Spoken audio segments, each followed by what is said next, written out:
जय हिंद मित्रों, आप सभी का अग्निवीर फ्री एकेडमी में हार्दिक स्वागत है। मित्रों, जो हमारे सर हैं, जो कोचिंग के संस्थापक हैं, वो इस समय जो है वाराणसी एआरओ में आपका रिव्यू ले रहे हैं। तो इस समय उनकी क्लास को मैं ले रहा हूं। तो आज की क्लास जीके जीएस की, फास्ट टैग जीके जीएस की मेरे द्वारा ली जाएगी। तो इस क्लास में आप सभी का जो है दिल से हार्दिक स्वागत एवं अभिनंदन है। तो आज की क्लास को हम स्टार्ट करते हैं। ठीक है मित्रों, आज की क्लास को हम स्टार्ट करते हैं। ये सारी क्लासें आपके लिए बहुत इंपॉर्टेंट हैं। ये सारा जो है पेपर से ही क्वेश्चन लिया गया है, तो इसलिए इसको जरूर जो है रट डालें, क्योंकि यहाँ पर आपको 30 के अकॉर्डिंग जो है मिल रहा है। तो हमें लगता है कि बहुत सारी आपके पास कंटेंट हो चुके होंगे, क्योंकि ये सारे जो आपको कंटेंट अवेलेबल करवाए जा रहे हैं, सारे जो है पेपर के क्वेश्चन हैं। ठीक है, तो आज की क्लास को हम स्टार्ट करते हैं। तो इसमें पहला जो हमारा क्वेश्चन है, 1919 में रौलेट एक्ट कब आया था? 1919 में। इसे इतिहास में क्या कहा जाता है? काला कानून कहा जाता है। रौलेट एक्ट को इतिहास में क्या कहा जाता है? काला कानून कहा जाता है। ठीक है, तो इतिहास में किसे काला कानून कहा जाता है? तो आपको बताना है रौलेट एक्ट। ठीक है, इसके अध्यक्ष सर सिडनी रौलेट थे। अध्यक्ष कौन थे? अध्यक्ष थे सर सिडनी रौलेट। सर सिडनी रौलेट थे, इसलिए इसे रौलेट एक्ट कहा जाता है। रौलेट एक्ट कहा जाता है। इसी के विरुद्ध कहां पर लोग एकत्र हुए थे? तो आपको बताना है जलियांवाला बाग। जलियांवाला बाग कहाँ है? तो पंजाब के अमृतसर में है। कहाँ है?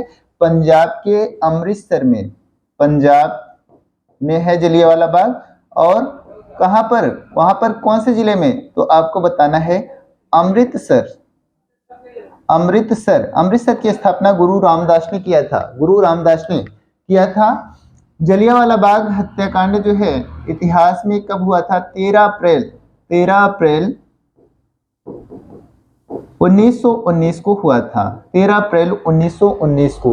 तो इसमें हमने आपको कई सारे पॉइंट बता दिए कि सबसे पहले रौलेट एक्ट कब आया था? तो 1919 में।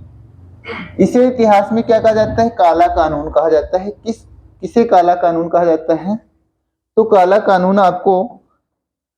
कानून किसको कहा जाता है? तो आपको रौलेट एक्ट को बताना है। इसके अध्यक्ष कौन थे? सर सिडनी रौलेट थे। इस जो एक्ट आया था, इसमें क्या था कि किसी भी संदेहास्पद व्यक्ति को जो है अंग्रेज गिरफ्तार करके उसे जेल में डाल सकते थे। उसे ना तो अपील करने की, ना तो दलील देने की, ना तो वकील करने की कोई भी स्वतंत्रता नहीं थी। इसलिए जो है इतिहास में से काला कानून कहा गया था। तो जलियांवाला बाग में जो है 13 अप्रैल 1919 को पंजाब के दो मशहूर नेता डॉक्टर सतपाल और सैफुद्दीन किचलू को जो है गिरफ्तार कर लिया गया था। तो उन्हीं के खिलाफ में जो है बैसाखी के दिन जो है 4:30 बजे के टाइम जो है जलियांवाला बाग में जो है शांतिपूर्ण सभा हो रही थी, और जनरल डायर ने वहां पर गोली चलाने का आदेश दिया था। ये सारी बातें आपको पता होना चाहिए। आगे हम लोग बात करेंगे, सबसे पहले चांद पर मनुष्य को किस देश ने भेजा? तो आपको बताना है वो है अमेरिका। अमेरिका की कैपिटल क्या है? यूएसए इसको कहते हैं। तो इसकी जो वाशिंगटन डीसी है, वाशिंगटन डीसी है, और जो पोटोमैक नदी के किनारे बसा हुआ है। ठीक है, आगे सिली पॉइंट किससे संबंधित है? तो सिली पॉइंट जो शब्दावली है, यह क्रिकेट से संबंधित है। आगे हम बात करेंगे ओलंपिक खेलों में महिला की भागीदारी कब से, कौन से सन से शुरू हुई? तो आपको बताना है 1900 ईस्वी से। और ओलंपिक खेल का जो शुरुआत है 776 ईसा पूर्व में एथेंस से हुआ था। आपको ये सारी बातें पता होना चाहिए। उल्टा झंडा किसका प्रतीक है? तो यह जो है संकट का प्रतीक होता है। उल्टा झंडा जो है संकट का प्रतीक होता है, संकट का प्रतीक होता है। अगला है भारत का मसाले का बगीचा।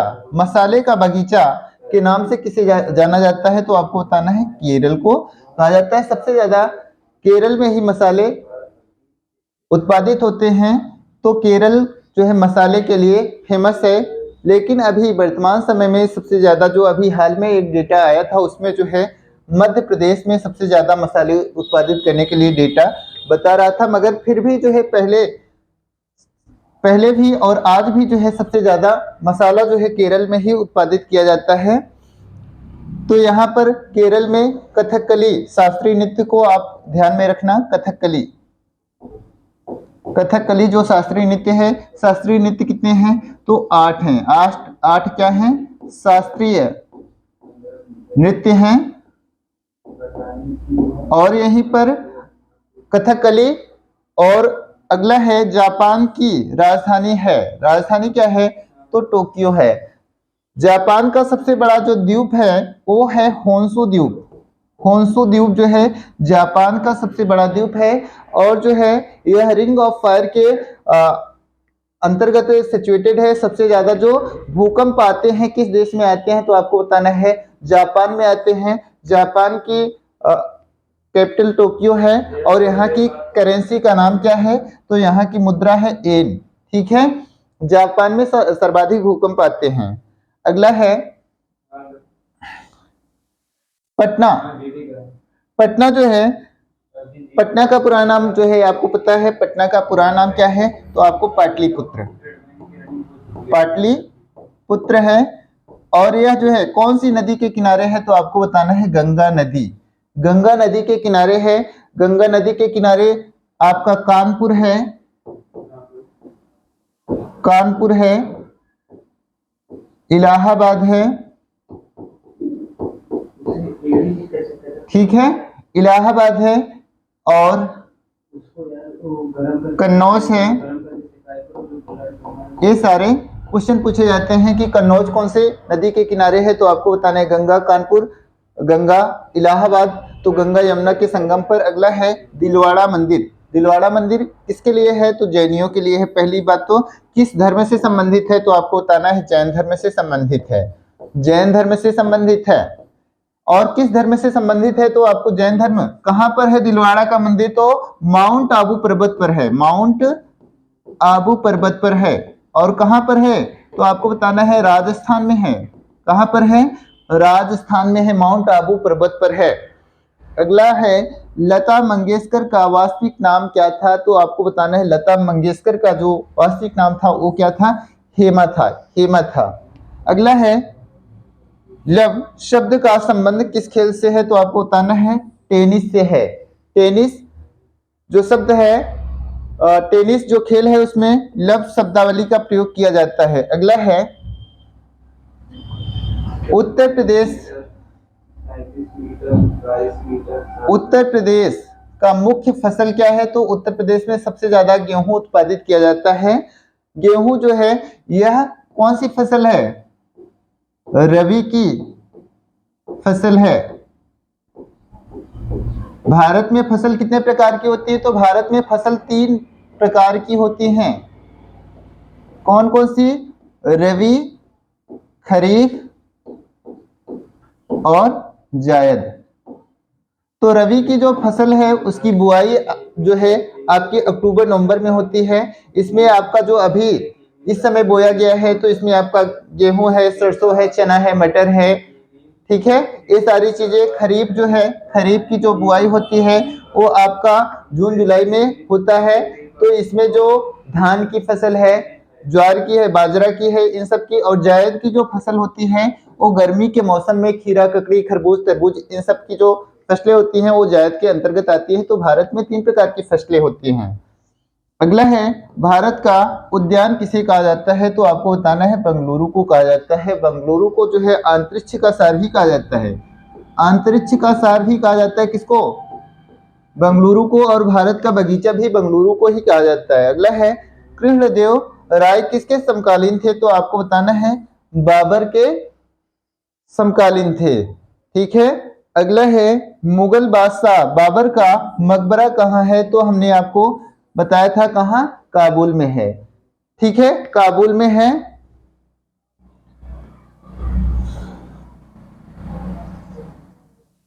अगला है पानी में नमक मिलाने से क्या प्रभाव पड़ता है, तो पानी में नमक मिलाने पर उसका क्वथनांक क्या हो जाता है, बढ़ जाता है। क्वथनांक क्या होता है, बढ़ जाता है। शरीर में शुद्ध रक्त बहता है तो कहाँ पर, धमनी में, और अशुद्ध रक्त जो है सिराओं में बहता है। इसको भी ध्यान रखिएगा। रोनाल्ड रास ने किसकी खोज की थी, तो मलेरिया की। मलेरिया जो है बीमारी वो मादा एनाफ्लीज मच्छर से होता है। मादा एनाफ्लीज मच्छर, एनाफिलीज मच्छर से होता है। और डेंगू, डेंगू जो है कौन से मच्छर से होता है, डेंगू एंडीज मच्छर के काटने से होता है। एंडीज मच्छर। ठीक है। तो डेंगू और मलेरिया जो है मादा एनाफ्लीज मच्छर से होता है। भारत के पहले उपग्रह का नाम बताइए, तो आपको बताना है आर्यभट्ट। आर्यभट्ट जो है 1975 में लॉन्च किया गया था। आगे हम बात करेंगे मानव में आरबीसी। मानव में आरबीसी रेड ब्लड कॉर्पस का निर्माण होता है, तो आपको बताना है अस्थि मज्जा। इंग्लिश में इसको बोन मैरो कहते हैं, बोन मैरो। ठीक है। आरबीसी का जो जीवन काल होता है 120 दिन होता है। और एक होता है WBC, white blood corpus. WBC इसका 3 से 5 दिन जीवन काल होता है। 3 से 5 दिन क्या होता है, जीवन काल होता है। ठीक है। आगे हम देखते हैं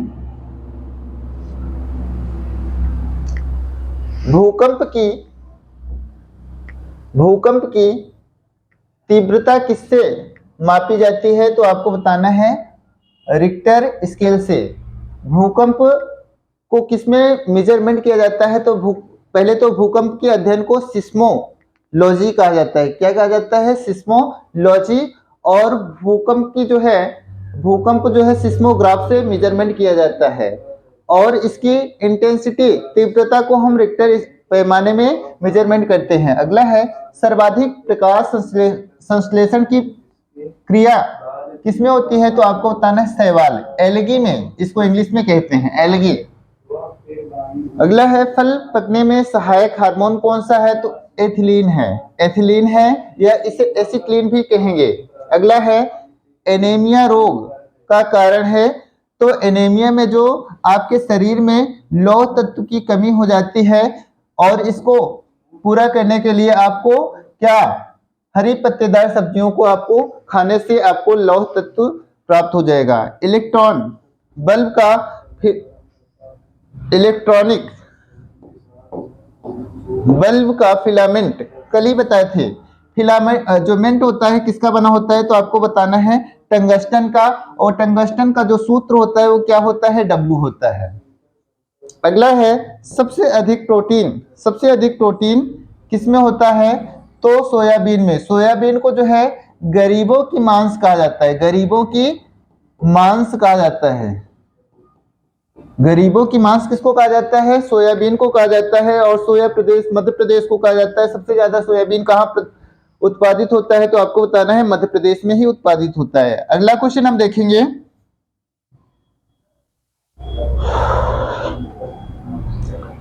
टमाटर क्या है, तो टमाटर एक क्या है, फल है। टमाटर में क्या पाया जाता है, इसका लाल रंग जो होता है लाइकोपीन के कारण होता है। लाइकोपीन के कारण होता है। इसमें ऑक्सैलिक अम्ल पाया जाता है। ऑक्सैलिक अम्ल पाया जाता है। ऑक्सैलिक अम्ल पाया जाता है। अगला है किसके जलने से सबसे अधिक वायु प्रदूषण होता है, तो आपको बताना है कोयला। कोयला मित्रों आपको बता दें कि कोयला 4 प्रकार का होता है। कोयला कितने प्रकार के होते हैं, तो कोयला जो है 4 प्रकार का होता है। एंथ्रासाइट, एंथ्रासाइट सबसे अच्छा कोयला होता है। उसके बाद बिटुमिनस, बिटुमिनस, और एक कोयला होता है पीट कोयला, पीट कोयला, और एक होता है लिंगनाइट कोयला, लिंगनाइट कोयला। तो यह लिंगनाइट कोयला जो है पूछा जाता है कहाँ पाया जाता है, तो नवेली, नवेली खान जो है तमिलनाडु में है। और सबसे खराब जो है कोयला कौन सा है, तो आपको बताना है पीट कोयला है। और सबसे ज्यादा उपयोगी कोयला कौन सा है, तो आपको बताना है बिटुमिनस कोयला है। ठीक है, ये सारी चीजें आपको पता होना चाहिए।